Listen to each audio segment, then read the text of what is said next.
बिस्मिल्लाहिर्रहमानिर्रहीम। अस्सलाम वालेकुम दोस्तों, मेरा नाम है सुंबल फ़ातिमा और आप देख रहे हैं सुंबल वॉइस टीवी।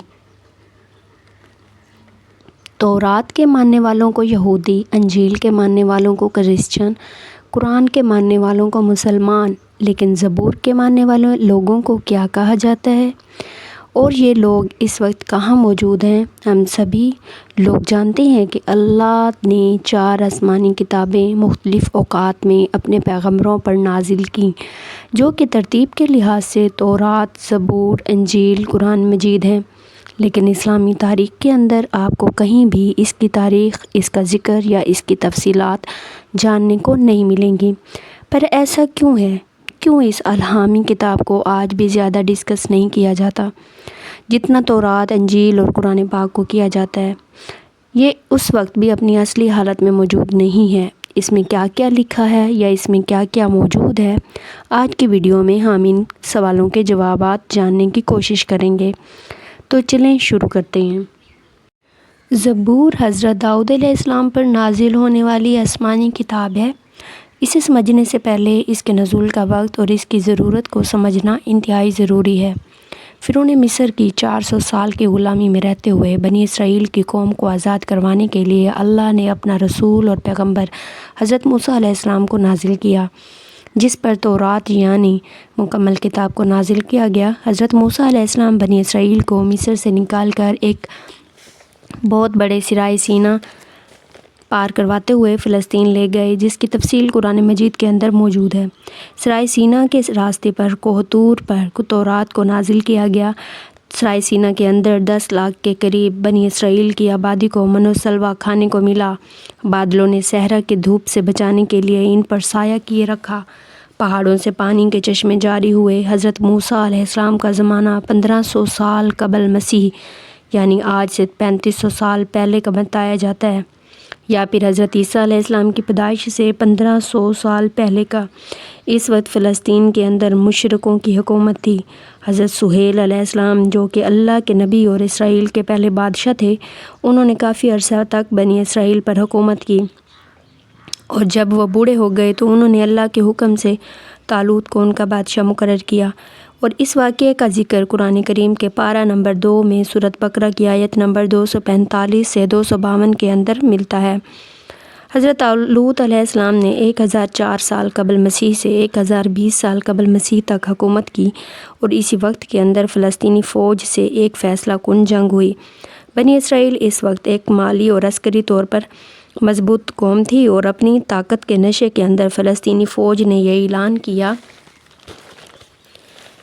कि हमारी ताकत और वर सिपाही तालूत को कोई हरा देगा या कत्ल कर देगा तो फ़लस्तीन बिना लड़ाई के तुम्हारा। तालूत ने ये ऐलान किया, जो भी शख्स ये काम करेगा तो मैं अपनी बेटी की शादी उससे करूँगा और अगला हुक्मरान वही होगा। इस दौरान हज़रत दाऊद अलैहिस्सलाम, जो कि उस वक्त बकरियां चराया करते थे, वो ये ऐलान सुनकर सामने आते हैं और एक ही वार करके तालूत को जहन्नम वासिल कर देते हैं।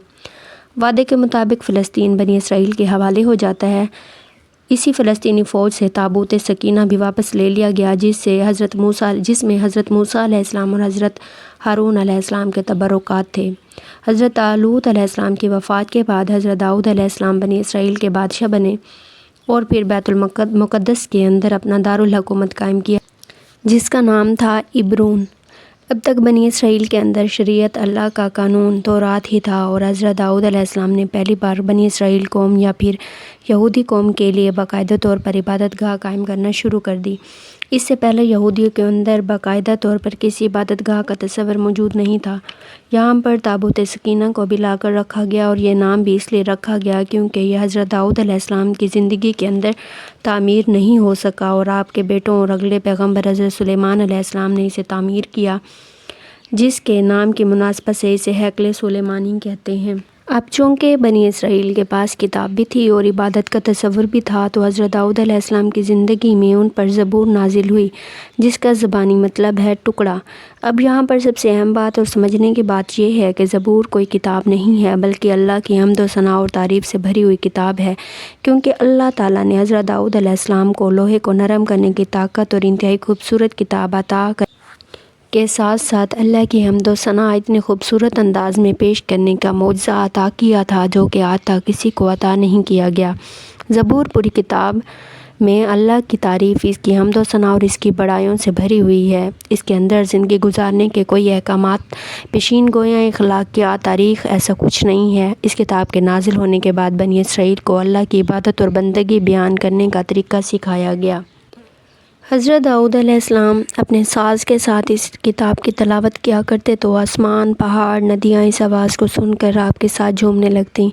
اس آواز کے انداز میں اتنا اثر تھا کہ یہ دنیا کے اندر انسانوں کو جنت کی آواز سنائی دینے لگتی تھی۔ حضرت داؤد علیہ السلام کی وفات کے بعد یہ آواز تو باقی نہ رہی، مگر یہ کلام بنی اسرائیل کی قوم کو ہیکل سلیمانی کے اندر خدا کی بڑائی اور اس کی عبادت کو بیان کرنے کے لیے پہلے بھی پڑھا کرتے تھے اور آج بھی پڑھتے ہیں، جو کہ ظاہر ہے کہ ہزاروں سالوں سے ایک جنریشن سے دوسری جنریشن تک پاس ہوتے ہوئے اپنی اصلی حالت کے اندر آج نہ تو مکمل طور پر محفوظ ہے اور نہ ہی اس میں مکمل طور پر وہ چیزیں موجود ہیں جو اللہ تعالیٰ نے حضرت داؤد علیہ السلام پر نازل فرمائی تھیں۔ یہ تمام آسمانی الفاظ یعنی حضرت موسیٰ علیہ السلام پر نازل ہونے والی تورات سے پہلے کے صحیفے، خود تورات اور زبور کو دا اولڈ ٹیسٹمنٹ، عہد نامہ قدیم کے نام سے جانا جاتا ہے، جبکہ انجیل مقدس کے تمام اصولوں اور نسخوں کے اعمال، حواریوں کے خطوط اور نقاشہ جس کے اندر شامل ہے، اس کو عہد نامہ جدید یا نیو ٹیسٹمنٹ کہا جاتا ہے۔ زبور کی کچھ آیات کا ترجمہ میں آپ کو پڑھ کر سنا دیتی ہوں تاکہ آپ کو بہتر طور پر سمجھ آ جائے۔ خداوند میرا مالک ہے، مجھے کسی چیز کی کمی نہیں ہے۔ وہ مجھے ہری بھری چراگاہوں کے اندر بٹھاتا ہے اور مجھے سکون کے چشموں کے پاس لے جاتا ہے۔ وہ مجھے زندہ رکھتا ہے، وہ مجھے اپنے نام کی خاطر سچ کی راہوں پر لے کر چلتا ہے۔ موت کی کسی وادی سے میرا گزر ہو تو بھی مجھے کسی بلا سے نہیں ڈر لگے گا، کیونکہ تو میرے ساتھ ہے۔ تیری عصا اور تیری لاٹھی سے مجھے تسلی ملتی ہے۔ تو نے میرے دشمنوں سے مقابلے میں میرے آگے دسترخوان بچھایا ہے۔ تو نے میرے سر پر تیل ملا ہے۔ ہمیشہ تیری بھلائی اور رحمت ہمیشہ میرے سر پر رہے گی اور میں ہمیشہ کے لیے خداوند کے گھر میں رہوں گا۔ پوری زبور اس طرح سے حمد و ثنا پر مشتمل ہے۔ اور زبور کو ماننے والا کوئی بھی شخص اس دنیا میں موجود نہیں ہے اور نہ ہی اس کا ذکر ایسی آسمانی کتابوں کے طور پر ملتا ہے جو کسی ایک خاص فرقے کا قانون ہو۔ اللہ تعالیٰ ہمیں سمجھنے اور نیک عمل کرنے کی توفیق عطا فرمائے، آمین۔ مجھے امید ہے آج کی اس ویڈیو سے آپ کو بہت کچھ نیا جاننے کو ملا ہوگا اور آج کی ویڈیو آپ کو پسند آئی ہوگی۔ اگر آج کی یہ ویڈیو آپ کو پسند آئی ہے تو اسے لائک کیجئے۔ میں ملوں گی آپ سے اگلی ایک ایسی انٹرسٹنگ ویڈیو میں، اور تب تک کے لیے اپنا بہت زیادہ خیال رکھیے گا۔ Thanks for watching this video. اللہ حافظ۔